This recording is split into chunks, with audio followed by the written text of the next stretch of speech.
What's up, guys? Tolbert coming at you with the video for Monday, May the 18th. Got a new week of e-learning set up. Learning. We got everything posted for the whole week. Monday and Tuesday, we're going to be working on a project a little bit each day. We'll do the back work Monday, and then the project will be due on Tuesday. And we'll be working. We got Flex Friday again, and this is the next to last week of e-learning. You guys, oh well, let me say of new assignments in e-learning. You guys will have another week to get your stuff together after all that's over. So let's jump straight into the notes so that we can get those done, over with, out of the way, and then we can move on. Tried to make it as short and sweet as possible.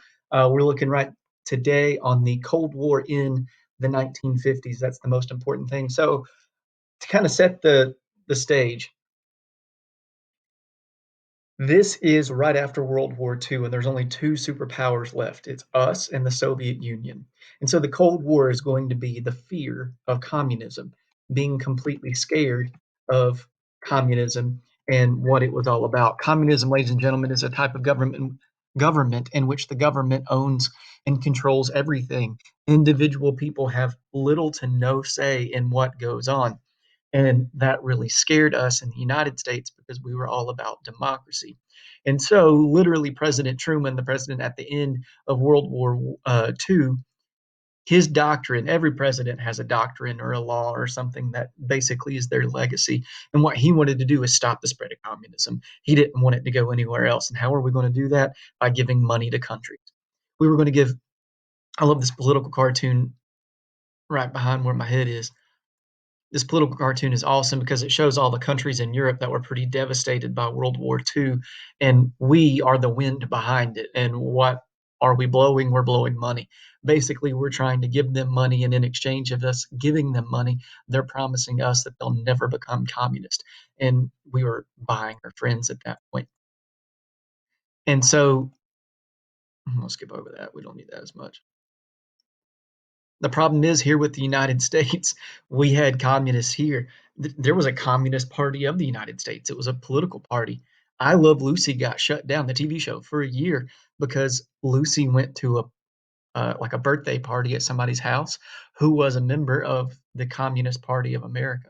And we couldn't trust anybody because you had this couple like down here at the bottom, the Rosenbergs. They were a couple that met on the making of the atomic bomb. Both of them really, really smart scientists, and they got married and they went on a 2-week honeymoon. And when they got back, everything seemed all good. And then, like a week later, the Soviet Union had nuclear weapons. You had to keep in mind, guys, that at the end of World War II, the United States was the only country that had them. And so now all of a sudden, the Soviet Union has them. And oh my God, what are they going to do with them? And how did they get them? And how does their nuclear weapons look exactly the same as ours?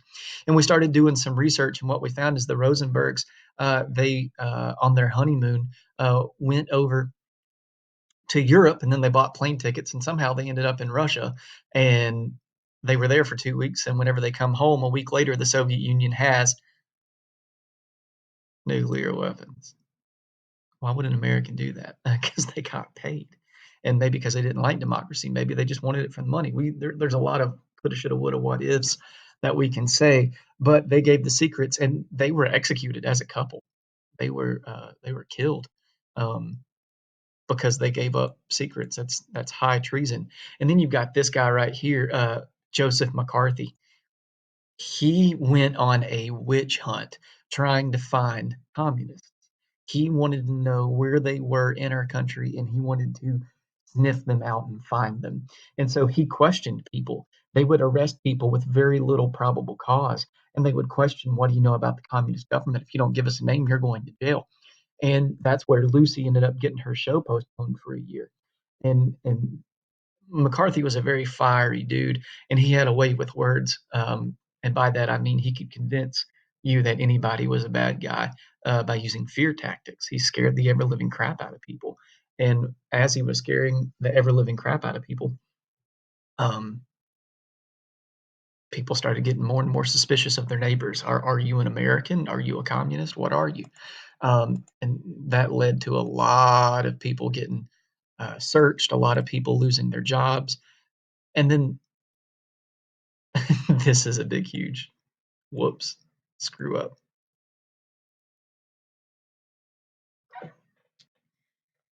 John Foster Dulles, Secretary of State at the time, came up with this idea of brinkmanship.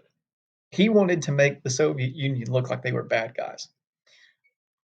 I was a mean kid. My sisters were 4 years younger than me, and we had one TV that really the three of us shared, and my video games were set up on that TV. And sometimes I wanted to play video games, but they were watching some stupid Disney princess movie for the thousandth time. And so what I would do is I would sneak up behind them and I would start poking them, like on the back of the arm where mom and dad couldn't see, and I would poke them. And I'd keep poking them. I wouldn't poke them hard enough to bruise them. I wouldn't leave a red mark. I would just poke them and keep poking and keep poking. And finally, they would get completely fed up and they'd turn around and they'd slap me. Mom and dad would see them slap me. They would yell, "Go to your room." And guess what? I got to do. I got the TV all to myself because my sisters were grounded in their room because they slapped me for absolutely no reason. That is brinkmanship. That's going right to the brink of war. I never hit them. I never start. Well, I did start it, but I just kept poking them and poking them and poking them until they hit me. Now, really, I was the bad guy in the situation, but because they were the one that swung and they were the one that got caught, I looked like the innocent victim, and that's what the United States wanted to do. So we had these little planes down here at the bottom, and we'd fly them over. This is a like a Call of Duty biplane, and we were basically trying to drive them crazy to the point in which they would attack us, or they would come out and say something like they were going to like end us if we didn't stop our mess and everything else. Well, one of our planes got shot down, and it says property of the United States on the bottom, and so it looked really, really, really, really bad, and we got in a lot of trouble with that. And so we had to take a step back, and that's where we start looking at, well, what else can we do to like have this Cold War. Guys, keep in mind a Cold War is no actual fighting and killing. It's using your brain power and your money and flexing on people to get exactly what it is that you need or what you want. And so um, we took it to space, and the Soviet Union beat us up there. They launched Sputnik. Sputnik was a satellite. It was the first thing that successfully got in the orbit of Earth, and it went around Earth and it flashed. And we thought every time it flashed, it was taking a picture. We're like, oh my gosh, they're taking a picture of all our important things because they're going to drop a bomb on us and they're going to kill us and it's going to be really dangerous and everything else. How cute is that? Eileen just hanging out. She's probably going to do something mean here in a minute. And that scared us. And so we said, you know what? By the end of the 60s, we're on the moon. We're going to be on the moon, and we'll talk about that once we get to the 1960s and the Cold War. But that got us basically to a point, guys, in which we were absolutely scared. We were afraid that the atomic bomb was going to come and they were going to do it. And so we started preparing. We built bomb shelters. We were like making videos for kids. I'm going to show you that in tomorrow's lesson so that they knew what to do if a bomb went off. You know, it's completely mind blowing. You know, we think today about how we're going to have to start like preparing people and kids like being safe. I've seen little kids wear, masks out in public because their parents don't want them to breathe in anything. No, that's besides the point. And so the Cold War is really going to be fueled by fear, and that's going to take us into our assignment for Monday. So if you click on the Cold War project, it's going to open up a doc. You can type in this doc all you want to.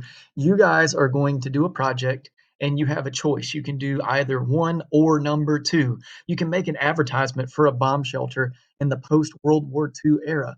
Imagine you're trying to sell it to the general public and you need to market it to them. Your ad should include time relative language, golly gee, and music, pop culture references. And I'm going to even type in like